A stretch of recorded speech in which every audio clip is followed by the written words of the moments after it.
After splitting the 4-game set in New York against the Yankees, the Jays come back home for a 3-game set against the Oakland A's, and my goodness, that Oakland A's lineup looks very different from a year ago, and not all that dangerous. For God's sakes, Jays fans, they had Billy McKinney batting cleanup. And how many times in a game, in the middle of a game, have you seen the coach go for a pinch hitter for their 4th and their 5th hitters at different points during the game? It tells you how the Oakland A's offense is really not good, and they just won 3-4 against the Tampa Bay Rays. And the Rays lost again tonight. They're .500. I don't know. Are the Rays a little bit more vulnerable than we think? I don't know. But the Jays went out there tonight after getting that 3-0 loss yesterday to the New York Yankees and getting shut out. And they went 4-1 over the Oakland A's, and they do a job. They're winning. Their record is now 5-3 on the season, and it all starts in the first. It's so nice, especially for a starting pitcher. Ross Stripling got the ball in this one. Had a really good first inning. Pitch count got up a little bit with 3 down, but I think he had full count on every single batter. Bottom of the first, though, Vladdy comes up against Dalton Jeffries. And he crushes a ball. It was on the outer half, but it was middle away. And Vladdy belts it to right center field, and it's gone. Number 5 on the year for Vladdy. And the Blue Jays are in flight. It's now a 1-0 game in the bottom half of the first. You're feeling pretty good here. Stripling goes out there for a second. Clean stuff there for him. And you get right back on the sticks in the bottom half of the second. Raimel Tapia gets a base hit.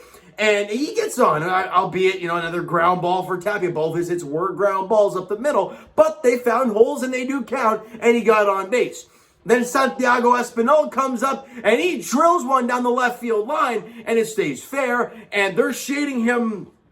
They're not shading him to the pull side, which is kind of odd, and Raimel Tapia gets on his horse. From first, he looses the bucket as he rounds third, slides in safely at the plate from first to home. You love the speed from Tapia. And the Blue Jays are now up 2-0 in the bottom of the second inning with the double from Santiago Espinal. And it stays like that until the top half of the 6th inning, where Tim Mayza gets into some trouble. Chad Pinder hits an RBI single. That was off of Adam Simber, but the run was charged to Tim Mayza.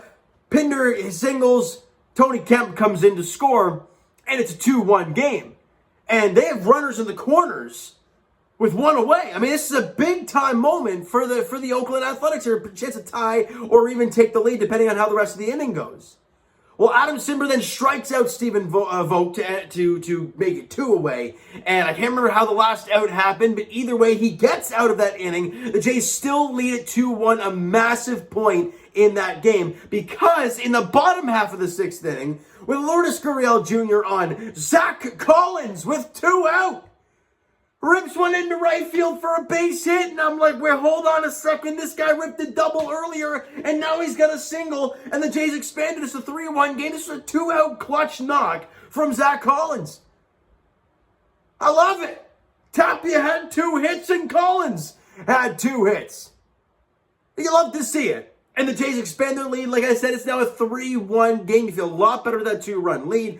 However, you go in the bottom half of the 7th inning, and Lourdes Gurriel Jr. comes up with George Springer on. They decide to walk Vladdy on purpose. And I'm like, look, the reason not many teams do that is because they have good hitters behind them, like Lourdes Gurriel Jr., who hasn't played really, really well this season offensively.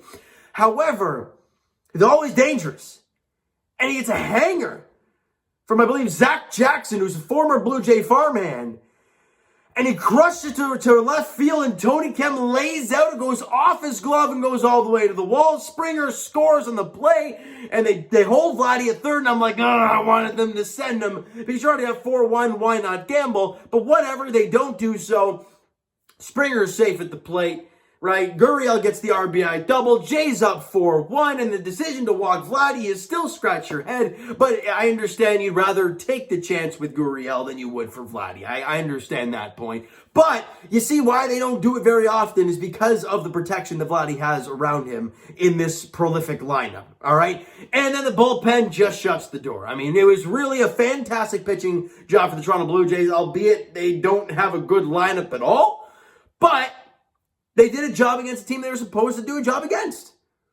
Right? And it was great to watch. Vladdy went 2 for 3 in the game with a run scored and RBI, obviously on the solo bomb that he hit. Lourdes Gurriel Jr. goes 2 for 3 with a run scored, an RBI, and a walk. So a big day in the plate for him, getting up to that number 4 in the 4 hole. So he did a great job. I believe Matt Chapman was 0 for 2, but he walked twice in the game, so getting on base, finding a way. And then the two guys that no one expects to have two-hit games had 2-hit games. Raimel Tapia, obviously, the first hit was a nice hit up the middle. I think it was past the diving infielder in center field for a base hit. The other one was a chopper up the middle that just had eyes into center field for a base hit. But hey, they all count, and he came around to score on the play, so a great job for the bottom of the line of doing a job. And then Zach flipping Collins going 2 for 4 in the game with an RBI to make it 3-1. Ideally, that RBI helped a ton, because it expanded that lead. It basically doubled the advantage from 1 to 2. So a great job from Zach Collins. I think it caught a good game tonight as well.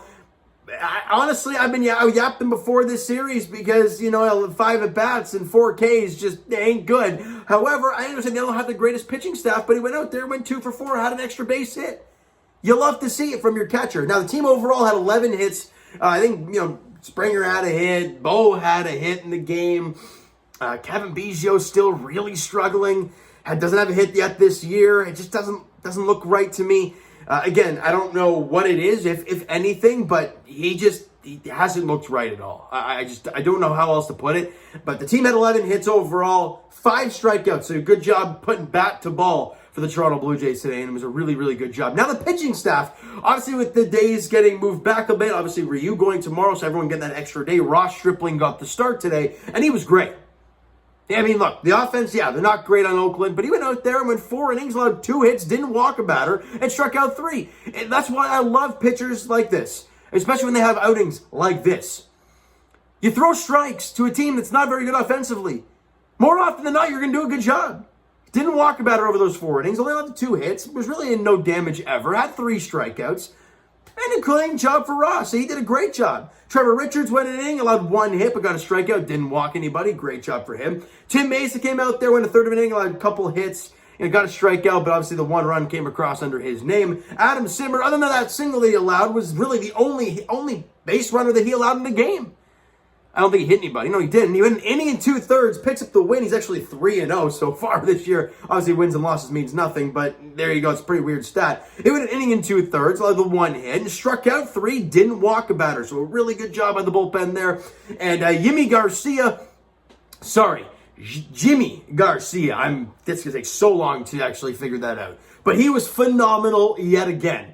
Went an inning, no hits, no walks, no runs, a strikeout for Jimmy Garcia. He was fantastic yet again. And Jordan Romano went an inning, couple strikeouts, no hits, no walks, nothing else doing for them. And save number 4 on the season for Jordan Romano. And if I do the math here, the Jays did not walk a single batter today. You see what happens when you toss strikes? Good things happen. And the pitching staff was on point today. Now, obviously, I didn't want to have to use these big-name guys, Mesa, Simber, Garcia, Romano, all in this one game. But, hey, it was a tight game for the most part, so you got to find a way to get the W, right? Now, the pitching matchup for tomorrow night in Game 2 of the 3-game set against the Oakland Athletics. Paul Blackburn gets the ball for the Oakland A's, and Hyun Jin Ryu gets the ball for the Jays. It's going to be very interesting to see what happens with Ryu. Obviously, in the last game, he had a really good, first 3-4 innings and was then just kind of fell off, right? And then literally got hit by a pitch and left the game. So we'll see what we got from Ryu tomorrow, Saturday at 3:07. You know these puppies will be on for tomorrow afternoon's game. Hey, you go out there, you win that game, you've at least won the series, which is a great sign. And obviously you want to keep building moving forward. The Tampa Bay Rays lost today, the Red Sox lost today. I understand it's so early, but every game is important. We learned that last year. All right, Jays fans, you know what? That's going to do it for this one. You enjoyed the video and the game tonight. Smack that like button. Appreciate that. Hit the subscribe button if you guys have not done so already. Comment down below. Go nuts in the comments below. Your thoughts on the game, your thoughts on the video. What'd you like? What'd you not like from today's game for the Toronto Blue Jays? The Twitter link is down below, so follow up, send me a DM. Do all that great stuff. The Instagram link is also down below, so follow up there if you have not done so already. And I will talk to you guys the Leafs edition tomorrow night. They're in Ottawa taking on the Senators. 7 o'clock puck drop there. Looking to build off of that nice win yesterday against the Washington Capitals at Scotiabank Arena. And as for the Toronto Raptors, game 1 of round 1 of the NBA playoffs goes tomorrow night, 6 p.m. tip-off in Philly against the 76ers. I can't wait. I can't wait. The city's buzzing. There were flipping dinosaurs in Rogers Center tonight. Everybody is pumped. All right, and as for the Toronto Blue Jays, they're back in action tomorrow as well. 3:07 first pitch there at Rogers Center between the Jays and the A's. Paul Blackburn gets the ball for the Athletics, and Hyun Jin Ryu gets the ball for the Blue Jays in Game 2 of the 3-game series. All right, so thank you so much for listening and watching. I hope you enjoyed the video and the game tonight. We'll talk to you guys then.